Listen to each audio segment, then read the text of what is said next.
تو اس کے اندر بھی بتایا قاعدے قانون بتائے ہیں کہ جو لوگ جو ہے اپنے سوسائٹی میں معاشرے میں ایک دوسرے کے ساتھ اگر اچھا کام کریں گے تو اللہ تعالیٰ ان کو اچھا بدلہ دیں گا اور وہ جو ہے وہ جنت ہے اور وہاں پہ فیصلہ ہوگا. اور وہ فیصلے کا ایک دن اللہ تعالیٰ نے مقرر کیا ہے, اس کو قیامت کا بولتے ہیں, روز جزا اور یوم الحساب جس کو بولتے ہیں, وہ ایک آخری دن اللہ تعالیٰ نے مقرر کیا. یہ لاجک کا تقاضا ہے کہ جب اللہ تعالیٰ حساب کتاب کر سکتا ہے, وہ سب کچھ دے سکتا ہے, اور وہ اس نے گائیڈنس کا بھی راستہ دیا, اچھائی اور برائی کا بھی راستہ بتا دیا, تو اس کے بعد اس کو جو ہے نا بعد میں ایک حساب کا دن بھی ہونا چاہیے. لوگوں دنیا کے اندر جو لوگ ایک دوسرے پہ ظلم کر رہے ہیں اور زیادتی کر رہے ہیں, دوسرے کی دنیا برباد کر رہے ہیں, جو بھی کر رہے ہیں, تو اس کا بھی ایک حساب ہونا چاہیے. وہ حساب کے دن اللہ تعالیٰ نے رکھا ہے, اس کو قیامت بولتے ہیں. اب وہ قیامت کے آنے کے پہلے کی جو نشانیاں میں نے بتائی, آثار قیامت جس کو بولتے ہیں, وہ بھی آپ کو کتابوں میں اور انٹرنیٹ پہ بہت مل جائیں گے. اللہ تعالیٰ کا جو دین ہے, اسلام ہے, اس کی مثال میں ایسی دینا چاہ رہا تھا کہ جیسا کوئی بھی مشین ہوتی ہے, کوئی بھی مشین ہے, جو بھی چیز بناتے,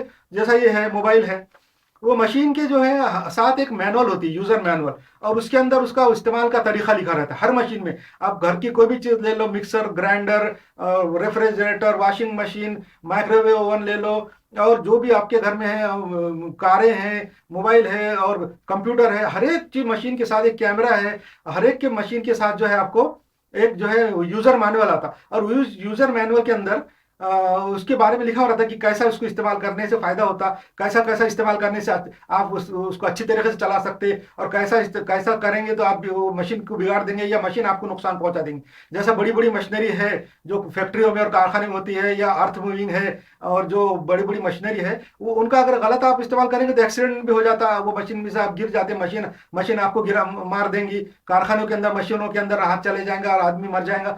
یہ بھی ان مشینوں کا غلط استعمال ہے. تو وہ یوزر مینول جو ہے ہر چیز کے ساتھ ہوتا ہے. وہ یوزر مینول اس کی طرف سے ہوتا ہے جس نے وہ مشین بنایا, وہ سب جانتا ہے مشین کے بارے میں باریکیاں, اس لیے وہ یوزر مینول وہ بنانے والا لکھ سکتا ہے, دوسرے نہیں لکھ سکتے. تو جو یوزر مینول ہے اس کے اوپر اگر ہم پڑھ کے عمل کریں گے تو وہ مشین سے فائدہ اٹھا سکتے. اگر نہیں پڑھیں گے اور اس کے اوپر پڑھیں گے مگر اس پہ عمل نہیں کریں گے تو ہم خود بھی نقصان اٹھائیں گے, مشین کو بھی نقصان پہنچائیں گے, اور اپنی سوسائٹی کو بھی نقصان پہنچائیں گے. تو ویسا جو ہے ہر چیز کے ساتھ جو مشین ہوتی ہے, ویسا اللہ تعالیٰ نے اس دنیا کے ساتھ, اس جو دنیا بنائی اس کے ساتھ انسانوں کو ایک یوزر مینول دیا, اور وہ ہے قرآن شریف.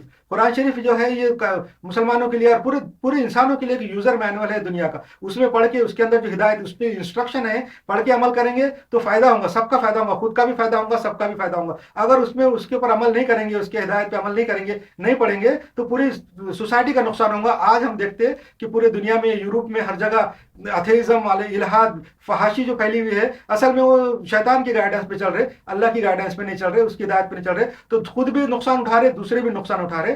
اچھا, یہ بھی ایک بات میں بتانا شاید بھول گیا پچھلے چیپٹرز میں. دوسری بات یہ ہے کہ جو قرآن اس کا قیامت کا میں ذکر کر رہا تھا, آثار قیامت کا, تو اس میں تو بہت سارے آثار ہیں. آپ کے اندر ایک طلب پیدا ہو گئی, یہ اس اسلامی کریش کورس کے حساب سے ایک طلب پیدا ہو گئی, تو بہت اچھی بات ہے, آپ خود ہی حاصل کریں اور آپ کو خود پتہ چل جائے گا کہ کتنے زیادہ حضور صلی اللہ علیہ وسلم نے فرمائے اسلام کے تعلق سے, اور اس کے آپ کو بہت زیادہ پتہ چلے گا, اور سب آتھینٹک حدیثوں میں ہیں, اور وہ سب ثابت ہو رہی کہ حضور کی 99% باتیں اب تک سب صحیح ثابت ہوئی. اور بھی بہت ساری بات ہے کہ قیامت کے آثار کے تعلق سے حضرت عیسیٰ علیہ السلام جو ہے, حضرت عیسیٰ علیہ السلام جو ہے, وہ ان کے بارے میں ان لوگوں کو شبہ ہے, یہودیوں کو اور عیسائیوں کو, کہ ان کو ہم سلیب پہ قتل کر دیا, مار دیا. ایسا نہیں ہے. قرآن شریف میں لکھا ہوا ہے کہ عیسیٰ علیہ السلام کو نہیں قتل کیا, نہ مارا نہیں, بلکہ اللہ تعالیٰ نے ان کو اٹھا لیا.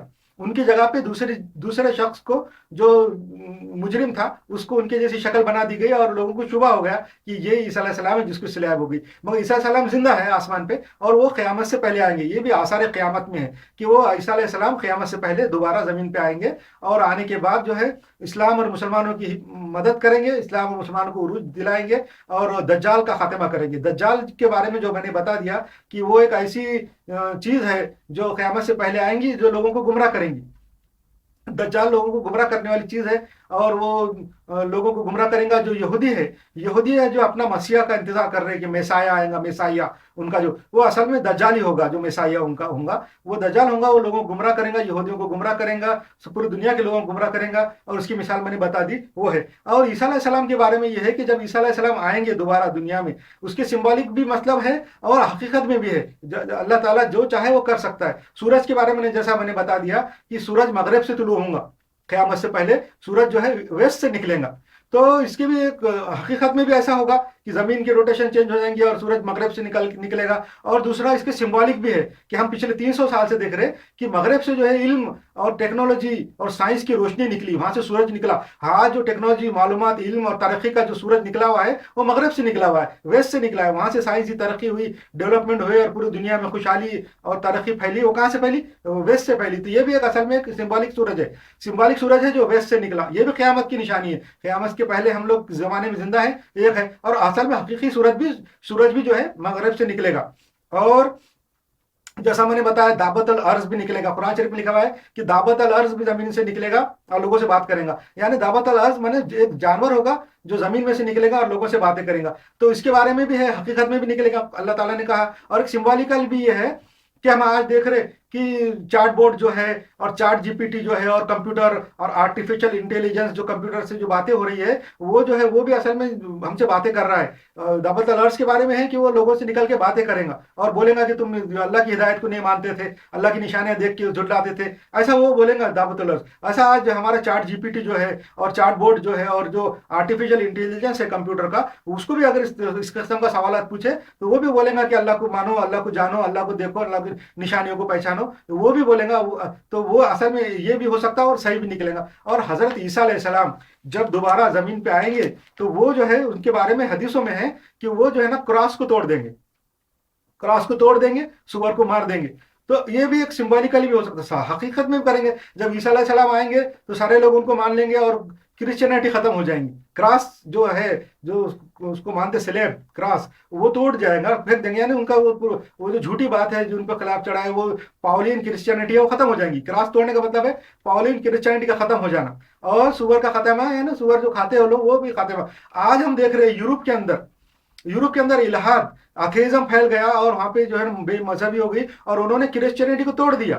وہاں کے یورپ کے لوگوں نے کرسچینٹی کی دھجیاں اڑا دی, اس کے اندر ہر قسم کی برائی نکالی. اور آج یورپ کے لوگ جو ہے کرسچینٹی کو چھوڑ چکے ہیں. وہاں کے جو ہے 90% لوگ اتھیسٹ ہو گئے. یورپ کے پورے دنیا کے جو لوگ ہیں وہ اتھیسٹ بن گئے 90%. کرسچینٹی ختم ہو گئی. یہ بھی سمبولیکلی ہے کہ کراس ٹوٹ گیا ہے, آخری زمانہ آ گیا, کراس ٹوٹ گیا اور جو ہے عیسیٰ علیہ السلام کی آمد کا زمانہ ہے. عیسیٰ علیہ السلام آئیں گے تو ہماری ضرور مدد کریں گے. اچھا ابھی ہم جو ہے اب اپنے آگے کی بات پہ بڑھ جاتے ہیں. اچھا آپ کو ایک بات محسوس ہوئی ہوں گی یہ درس میں پچھلے 30-31 درسوں میں کہ یہ جو ہے میل سینٹرڈ ہے. یہ جو ہے تو مردوں کے اوپر زیادہ اس کا میں نے زور دیا ہے, عورتوں کے بارے میں اس میں زیادہ بحث نہیں کی. تو اصل میں بات اصل میں یہ نہیں ہے. میں اصل میں عورتوں کے تعلق سے زیادہ بات اس لیے نہیں کر رہا تھا کہ میں یہ چیپٹر میں خالی اسلام کے تعلق سے بتانا چاہ رہا تھا. عورتوں کے تعلق سے تو باتیں اور معلومات تو اسلامی کتابوں میں بہت زیادہ موجود ہے, انٹرنیٹ کے اوپر ہے, اسلام کے اندر موجود ہے. اچھے اچھے علماء اسلام کے انہوں نے عورتوں کے تعلق سے لکھی ہے,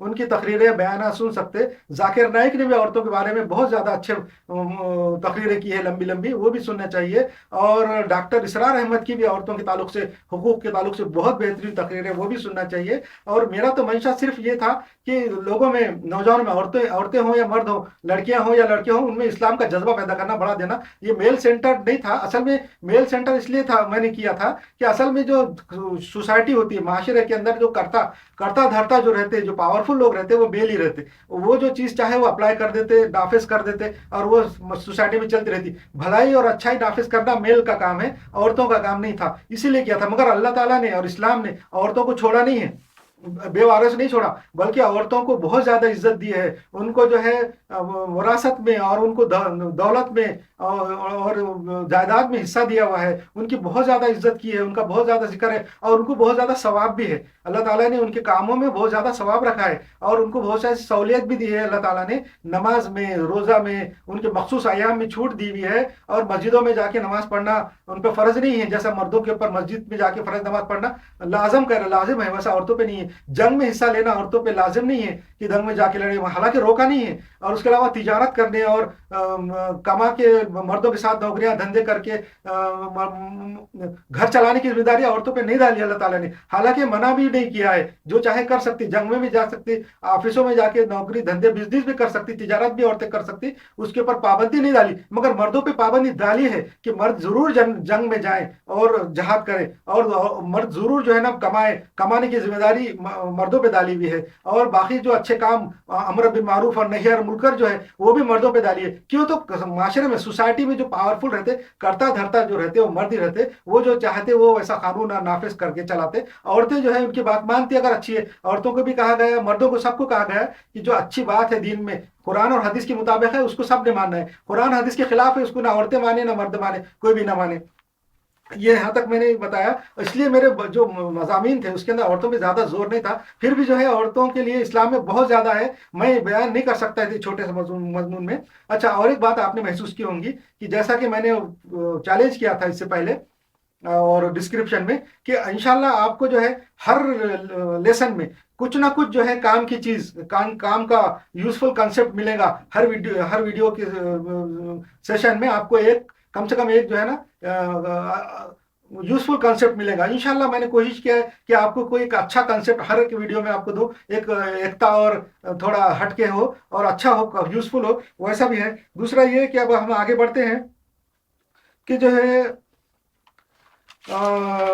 جو یورپ کی جو بربادی ہے، یورپ کی بربادی کے بارے میں تو میں نے بتا دیا. وہاں پہ جو بربادی پھیلی وہ اتھیزم کی وجہ سے پھیلی. اتھیزم وہاں آنے کی وجہ سے وہاں وہ لوگ برباد ہو گئے، اور جو ہے تو ان کا مذہب ختم ہو گیا. جب مذہب ختم ہو گیا تو پھر ان کے اندر کسی قسم کا لگاؤ ختم ہو گیا، جذبہ ختم ہو گیا. وہ یہ نہیں کر سکتے، اٹیچ کیسے ہوں گے؟ ابھی مذہب ہی نہیں ہے، سب اتھیسٹ ہے، تو پھر لڑنا جھگڑنا یہ ساری باتیں ختم ہو گئی. ان کے اندر جو ہے پھر فحاشی پھیل گئی، نشہ پھیل گیا، ڈپریشن آ گیا. جب کوئی مذہب ہوتا ہے، جب کسی انسان کا مذہب ہوتا ہے تو وہ خدا سے اٹیچ ہوتا ہے، جو گاڈ ہے اس سے اٹیچ رہتا ہے، اور اس کے دل میں امید رہتی کہ میرا گاڈ ہے اور کچھ مدد کرے گا ضرور بول کے، تو اس کے اندر ڈپریشن نہیں آتا. مگر جو اتھیسٹ رہتا، جو مذہب کو نہیں مانتا، اللہ کو نہیں مانتا، اس کے اندر جو ہے نا اس کو امید نہیں رہتی.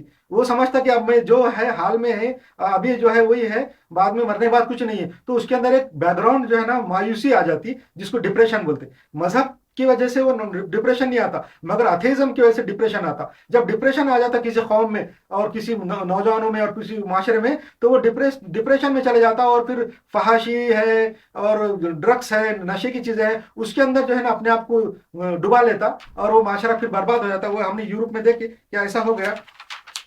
اور دوسرا یہ بات بتایا میں نے کہ ہر چیز کا مقصد ہوتا ہے، ہر چیز کا دنیا میں مقصد ہے، اور جس چیز کا مقصد ہوتا ہے وہ اپنی منزل پہ پہنچ جاتی، اور جس چیز کا مقصد نہیں ہوتا وہ گمراہ ہوتی اور بھٹکتے رہتی. تو ویسا ہی ہمارا حال ہوا کہ ہمارا تو مقصد تھا، دین کا مقصد تھا، اللہ تعالیٰ نے نبیوں کو بھیجے، ان کا مقصد تھا، ہمارے دین کا اور اسلام کا مقصد تھا. مگر ہم لوگ جو ہے وہ مقصد بھول گئے. ہمارے جو ہے شروع میں لالچ کی وجہ سے، دنیا کی لالچ کے، دھن دولت اور پیسہ اور حکومت کے لالچ میں لوگوں نے ہماری خلافت راشدہ ختم کر دی. خلافت راشدہ ختم کرنے کے بعد وہ لالچ میں آ گئے، انہوں نے بادشاہت قائم کر دی. حالانکہ اسلام میں بادشاہت ناپسندیدہ ہے، خلافت پسند ہے. کیوں؟ تو اگر اسلام میں بادشاہت پسندیدہ ہوتی اور تو حضور صلی اللہ علیہ وسلم جو ہے بادشاہت قائم کر کے جاتے.